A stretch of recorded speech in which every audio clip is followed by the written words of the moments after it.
Hello students, welcome back Mehta school digital classes. देखो, ये जो एटॉमिक स्ट्रक्चर वाला चैप्टर है काफ़ी लंबा टाइम हो गया इसको चलते हुए, और मैंने पिछले वीडियो में बोला था कि इसका एक टॉपिक और बच रहा है, मोल संकल्पना। तो मैंने ध्यान नहीं दिया बच्चों, एक छोटा सा टॉपिक और रह गया था, और वो हमारा आज का टॉपिक रहेगा अणुभार, मोलिक्यूलर मास।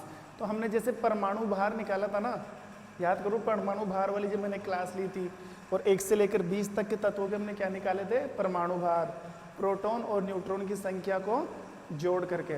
तो अणुभार भी सेम उसी तरीके का थोड़ा सा टॉपिक है। अणुभार कैसे निकालोगे? देखो, अणु किसे कहते हैं? 2 या 2 से अधिक परमाणु। तो 2 या 2 से अधिक परमाणु, तो परमाणु भार तो आप पहले निकाल चुके, तो उन परमाणुओं को जोड़ दो। जैसे मान लो ऑक्सीजन का परमाणु भार आपने कितना निकाला था? 16। अब अगर आपको O2 का परमाणु भार निकालना है, O2 का, तो ऑक्सीजन में 2 परमाणु आ रहे हैं ऑक्सीजन के, तो 16 + 16 32, बस बिल्कुल इजी है। अणु भार किसे कहते हैं? कि किसी अणु में उपस्थित परमाणुओं के परमाणु भारों को जोड़ने पर जो योगफल आता है वही क्या कहलाता है? अणुभार कहलाता है। किसी अणु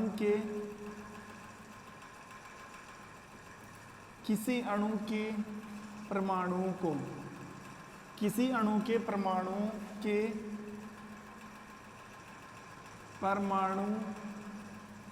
भार का योगफल अणुभार कहलाता है। अणुभार कहलाता है, ठीक है। और अणुभार के लिए जो इकाई का यूज करेंगे ना हम, अणुभार का जो मात्रक होगा, अणुभार की इकाई होगी U, और U मीन्स होता है यूनिफाइड। तो देखो, किसी अणु के साथ एक और वर्ड आप यूज कर सकते हो, किसी अणु या यौगिक। किसी अणु या यौगिक के परमाणुओं के परमाणु भार का योगफल क्या कहलाता है? अणुभार।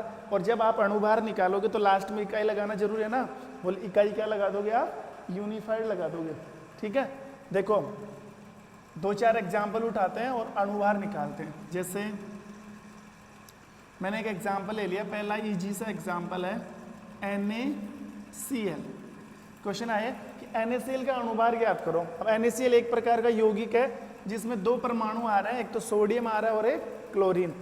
तो देखो, इसमें पहले तो सोडियम का परमाणु भार लिख लो, फिर क्लोरीन का लिख लो, दोनों को जोड़ दो, जो आंसर आएगा वो NaCl का क्या हो जाएगा? अणुभार। तो सोडियम का परमाणु भार कितना होता है? 23, निकाल लिया पहले से ही। क्लोरीन का परमाणु भार कितना होता है? 35.5।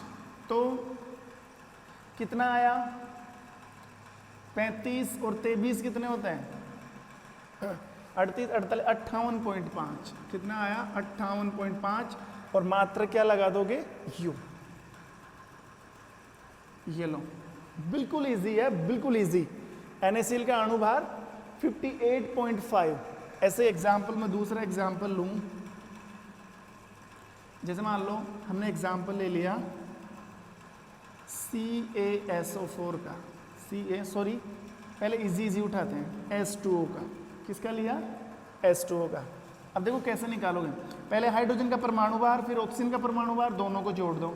लेकिन ध्यान रखना, हाइड्रोजन यहाँ पर कितने हैं? 2। तो 2 × हाइड्रोजन का परमाणु भार कितना होता है? 1, प्लस ऑक्सीजन का कितना होता है? 16। इन दोनों के बीच में तो प्लस का निशान है, गुणा तो मैंने इन 2 के आगे लगाया। हाइड्रोजन 2 है ना, तो कितने हुए? 2 + 16 कितने आए? 18U। 18U। जैसे और एग्जाम्पल ले हम, 3 नंबर पे ले लिया अमोनिया, NH3। अब अमोनिया का अणुभार निकालो आप, पहले नाइट्रोजन का फिर हाइड्रोजन का। तो नाइट्रोजन का कितना होता है? 14, प्लस ये सब आपको टेबल में मिल जाएंगे। और हाइड्रोजन कितने हैं यहाँ पे? 3, और एक हाइड्रोजन का परमाणु भार 1। तो 14 + 3 कितना आया? 17U। 17U। ऐसे आप किसी भी यौगिक या अणु का परमाणु भार निकाल सकते हो। जैसे एक एग्जाम्पल डाल दिया मैंने, Cl2 का अणुभार ज्ञात करो। तो Cl2 एक अणु है, अणु जिसमें 2 परमाणु आ रहे हैं और किसके आ रहे हैं? क्लोरीन के। तो क्लोरीन का परमाणु भार कितना है? 35.5, लेकिन क्लोरीन कितने हैं? 2। तो 35.5 को 2 से गुणा करोगे तो कितना आएगा? 35 और 35 70 और 1 73 यू। ये लो, ये यौगिकों का अणुभार, ये अणु का यौगिक भार, सॉरी ये अणु का अणुभार। जैसे अब थोड़े से हार्ड उठाते हैं, जैसे ले लिया मैंने Na2CO3। Na2CO3 का अणुभार निकालना है। सोडियम कितने हैं? 2। पहले तो आप ये देखो कितने तत्व आ रहे हैं, 3 आ रहे हैं। Sodium, carbon, oxygen. सोडियम कितने हैं? 2। सोडियम का परमाणु भार कितना है? 23 प्लस कार्बन 14, सॉरी कार्बन कितने पे आता है? 6 पे, 12 प्लस ऑक्सीजन कितने हैं? 3। परमाणु भार कितना है? 16। तो 23 और 23 46 प्लस 12 प्लस 48 कितना हो गया? 48 और 10 58 और 2 60 60 106 कितने हो गए? 106 यूनिफाइड। तो इजी है, इस तरीके से आप किसी भी यौगिक या किसी भी अणु का अणुभार ज्ञात कर सकते हो। जैसे एक और एग्जांपल लें, CO2, कार्बन डाइऑक्साइड का अणुभार कितना होता है? कार्बन का 12 प्लस ऑक्सीजन 2 है, ऑक्सीजन का कितना होता है? 16। तो 12 प्लस 32 कितने हो गए? 44 यू। लेकिन ध्यान रखना, ये जो यू लगा रहा हूं ना मैं, यू मतलब यूनिफाइड, ये अणुभार की इकाई है। ये अगर आप नहीं लगाते हो तो फिर एग्जाम में मार्क्स कटेंगे आप, सीधी सी बात है, क्योंकि इकाई लगाना बेहद जरूरी है। इसलिए इकाई लगाना तो कभी भी मत भूलना। ये लो, निकाल सकते हैं। जैसे एक और मैं एग्जाम्पल हूँ, थोड़ा सा बड़ा एग्जाम्पल लेता हूँ। ये तो क्या छोटे छोटे एग्जाम्पल्स थे।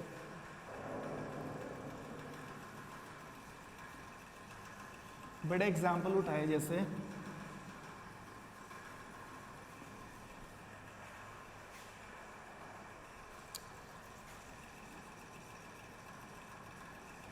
ये एग्जाम्पल ले लिया Al2O3, Al2O3 एल्यूमिनियम ऑक्साइड। तो देखो एल्यूमिनियम कितने हैं यहाँ पे? 2। एल्यूमिनियम कितने नंबर पे आता है? 13 पे। 13 13 26, विषम संख्या एक जोड़ोगे कितने आएगा? 27 प्लस ऑक्सीजन कितने हैं? 3। ऑक्सीजन का परमाणु भार 16। 27 और 27 54 प्लस 48 तो कितना आया? 4 और 5 9, 90 और 12 102 यूनिफाइड। और अगर ऐसा एग्जाम्पल ले, देखो ये एग्जाम्पल लेता हूँ मैं थोड़ा सा बड़ा, C6H12O6, C6H12O6 ये ग्लूकोज का सूत्र है। किसका सूत्र है? ग्लूकोज का। इसका अणुभार ज्ञात करना है, तो सुनो ध्यान से। कार्बन कितने हैं? 6 इंटू कार्बन का परमाणु भार कितना है? 12। इनके बीच में प्लस हाइड्रोजन कितने हैं? 12। हाइड्रोजन का परमाणु भार 1, इनके बीच में प्लस ऑक्सीजन कितने हैं? 6। ऑक्सीजन का परमाणु भार 16। 12 को 6 से मल्टीप्लाई करोगे 72 प्लस 12 है, प्लस 16 को 6 से करोगे तो 96। कितना आया? 96। अब इनको ऐड करो आप, 96 में 2 ऐड 98, 108 110 180 कितना आया? 180 यूनिफाइड। तो ग्लूकोज का अणुभार कितना होता है? 180 यूनिफाइड। और अगर चेक करें, जैसे मान लो एक एग्जांपल लें, NaHCO3 NaHCO3, ठीक है। तो सोडियम, हाइड्रोजन, कार्बन, ऑक्सीजन 4 तत्व आ रहे हैं। तो सोडियम का तो 23, हाइड्रोजन का 1 प्लस कार्बन का 12, ऑक्सीजन 3 है तो 3 इंटू 16, 24 और 12 प्लस 48, 24 और 12 कितने होते हैं? 36, 36 और 48 कितने हुए? 72, 72 और 12 भैया 84, कितने हो गए? 84 यू। तो ये खाने का सोडा है, सोडियम हाइड्रोजन कार्बोनेट या सोडियम बाइकार्बोनेट। इसका अणुभार कितना है? 84। ऐसे आप किसी भी अणु या किसी भी यौगिक का अणुभार ज्ञात कर सकते हो। निकालना आ गया आराम से। और ले लो 2-4 एग्जाम्पल, जैसे NH4 NO3, NH4 NO3 ammonium nitrate. तो ये नाइट्रोजन, नाइट्रोजन का कितना होता है? 14 प्लस 4 हाइड्रोजन है 1 होता है, प्लस फिर से नाइट्रोजन 14, 3 इंटू 16, तो 14 प्लस 4 प्लस 14 प्लस 48, 48 और 10 58, 58 और 4 62 और 4 66 और 10 76 और 4 80, 80, 80 यूनिफाइड हो गया, 80 यूनिफाइड। और एग्जाम्पल ले,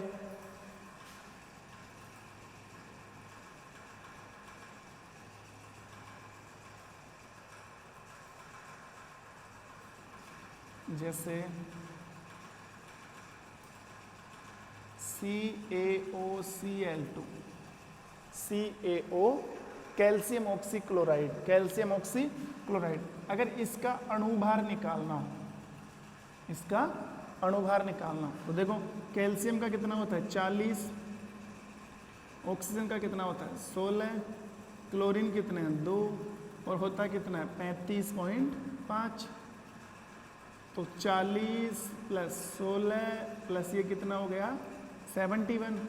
16 और 40 कितने हो गए? 56, 56 और 75, 7 और 5 कितने हो गए? 12, 120 और 7 127, 127 यूनिफाइड। निकालते जाओ, निकालते जाओ। जो भी एग्जाम्पल आएगा फटाफट 1 मिनट का काम है अणुभार ज्ञात करना। 2-4 एग्जाम्पल और करवा देता हूँ।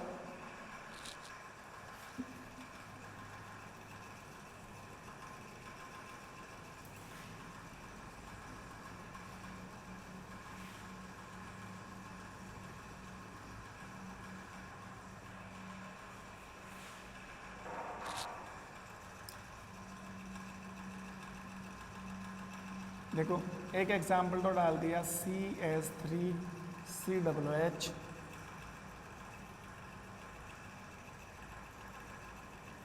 H2SO4,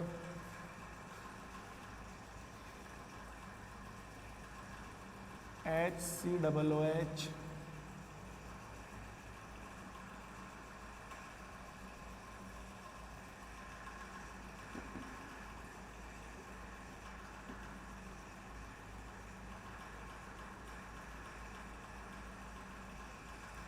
ये लो। ये 4 एग्जाम्पल मैंने बोर्ड पे डाले हैं। तो आप क्या करो, फटाफट वीडियो को पॉज करो और इन चारों के अणुभार निकालो। स्टार्ट करो। ओके स्टूडेंट्स, आई होप आपने इन चारों का अणुभार निकाल लिया होगा। तो एक बार मैं निकाल के बता दूंगा, अपने अपने आंसर मैच कर लेना। CS3 ये क्या है? एसिटिक अम्ल। क्या है ये? एसिटिक अम्ल।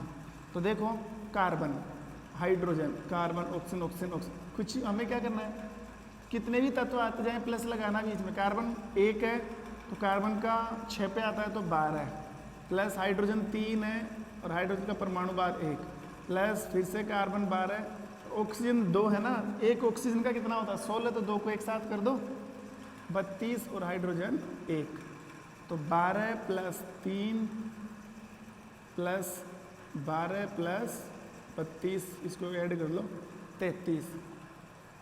अब जोड़ो 12 और 12 24 और 3 27, 27 और 33 कितने होते हैं? 60। कितने हो गए? 60। ये लो। तो ये एसिटिक अम्ल है और एसिटिक अम्ल का अणुभार कितना होता है? 60U, 60 unified. H2SO4 ये क्या है? सल्फ्यूरिक अम्ल, सल्फ्यूरिक अम्ल। हाइड्रोजन कितने हैं? 2, हाइड्रोजन का परमाणु भार 1 प्लस सल्फर कितना है 1, सॉरी सल्फर कितने में आता है 16, 16 दूनी 32 प्लस ऑक्सीजन कितने हैं 4 × 16, तो 2 + 32 प्लस 16 चौको 64। तो अब आप ऐड करो 64 और 2 66, 66 68, 68 और 98, 98 U। इसका कितना आ गया 98 U। देखो इसका निकालो, ये किसका सूत्र है फार्मिक अम्ल, फार्मिक अम्ल। हाइड्रोजन 1 है,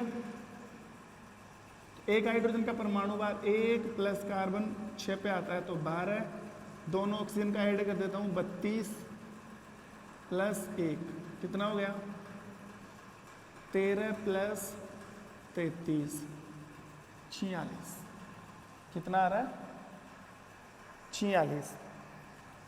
ऐसे इसका निकाल लो MgOH2 मैग्नीशियम हाइड्रोक्साइड, तो मैग्नीशियम कितने पे आता है 12 पे, तो 12 12 24 प्लस, अब ध्यान देना ये डबल हो रहा है यहाँ पे, ऑक्सीजन भी 2 है और हाइड्रोजन भी 2 है, तो एक ऑक्सीजन का 16 होता है तो ऑक्सीजन कितने 32, 2 है ना, तो 32 प्लस एक हाइड्रोजन का 1 तो 2 के कितने हो गए 2, तो 24 प्लस 34 58 U, कितना आया 58 U। ये लो कितने सारे एग्जाम्पल्स मैंने आपके सामने क्लियर कर दिए, कितने सारे अणु और कितने सारे यौगिकों का हमने क्या निकाल लिया अणुभार। तो देखो ये जो एटॉमिक स्ट्रक्चर वाला चैप्टर है काफ़ी लंबा चैप्टर चला है, और लंबे से मतलब नहीं है, मैंने बहुत सारी चीज़ें इसमें बेसिक डाली हैं आपके, ऐसा नहीं कि सिलेबस पढ़ाया, बहुत सारी चीज़ें आपको समझ, जैसे संयोजकता निकालना, इलेक्ट्रॉनिक विन्यास निकालना, ये बुक में नहीं है, ये तो एक्स्ट्रा नॉलेज दिया गया आपको। तो ये जो वीडियो बनाए जा रहे हैं ये ऐसे कोई फालतू के नहीं बनाए जा रहे हैं, आप ईमानदारी से इनकी स्टडी करो, ढंग से वॉच करो और अपना काम टाइम पे करो। अब इस चैप्टर का एक ही टॉपिक बच रहा है, ओनली एक ही टॉपिक, वो है मोल कंसेप्ट। मैंने पिछली वीडियो में भी कहा था कि फाइनली एक लास्ट टॉपिक बच रहा है मोल कंसेप्ट, वो अभी तो हो नहीं पाएगा क्योंकि बहुत इंपॉर्टेंट टॉपिक है और उसमें बहुत सारे क्वेश्चन हमें ऐसे सोल्व करने पड़ेंगे। तो जो मोल कंसेप्ट है वो हम नेक्स्ट क्लास में पढ़ेंगे। तो ये वीडियो एंड करने से पहले मैं फिर से यही कहना चाह रहा हूँ कि सभी बच्चे ईमानदारी से टाइम टू टाइम ये क्लासेस लें। अगर आपको मोबाइल मिलता है तो मोबाइल में ऐसा नहीं कि आपने एज ए फॉर्मेलिटी मोबाइल ले लिया, उसमें गेम खेल रहे हो या कोई अदर एप्लीकेशंस आप यूज कर रहे हो फ़ोन के अंदर। फ़ोन अगर आपके पेरेंट्स ने आपको अलाउ किया है तो फ़ोन अलाउ करने का मतलब ये है कि सिर्फ और सिर्फ आपको स्टडी मटेरियल ही उसमें देखना है, ना कि अदर चीज़ें आपको उसमें लिंक करनी है। समझ में आ रही बात? तो ईमानदारी से आपको ये स्टडी करनी है, क्योंकि इस समय हम जिस फेज से गुजर रहे हैं, ये जो वैश्विक महामारी है, इसके चलते स्कूल्स है वो तो चालू हो नहीं सकती, तो ये ऑनलाइन ही आपकी स्टडी का सबसे सर्वोत्तम साधन है इस समय। ठीक है, एक और टॉपिक है वो हम नेक्स्ट क्लास में कंप्लीट करेंगे। तब तक के लिए thank you, have a nice day.